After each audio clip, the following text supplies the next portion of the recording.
So one sentence to instantly pull the avoidant closer. The avoidants are most likely to pull away when they sense tension in the air, when they expect there will be conflicts or strong emotions involved, so they withdraw to cope, to stay safe temporarily. But what I see it is that there's a discrepancy. The anxious attachment tends to see it in a way that, well, if you love me or not, while the avoidant attachment see it as a way like, if I could stay safe or not. Just imagine those avoidants as scared teenage boy. When there's a presence of anxious parent who tends to, engulf others with their strong emotions and who lacks boundary, the teenage boy would definitely run away to stay safe because, dealing with his own life and his own struggles is hard enough, and now they have to comfort the parent.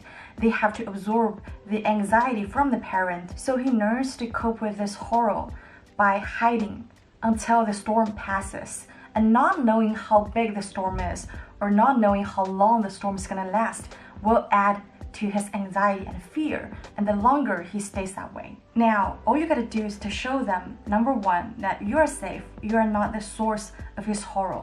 You are not asking him to take responsibility for your happiness because you hold yourself accountable. Number two is that you are secure and mature enough to not take things personally. You know his behaviors are not a reflection of your worth or whether he likes you or not. You can say this to him or her. Okay, I see that you're dealing with something and probably need some space.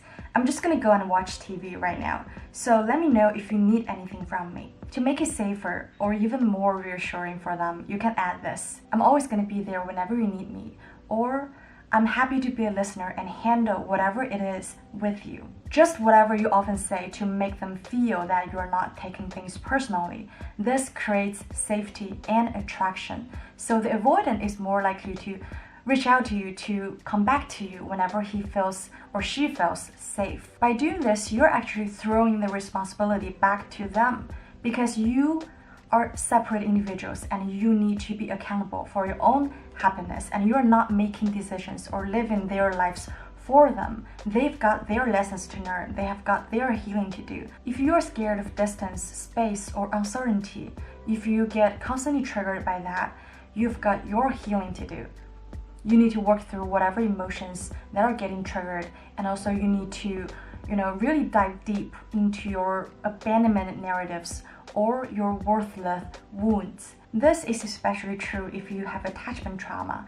I have a playlist on how to work through fear of abandonment and also how to soothe your no reply anxiety. I'm gonna put the playlist up here somewhere. I'll see you there. Bye bye.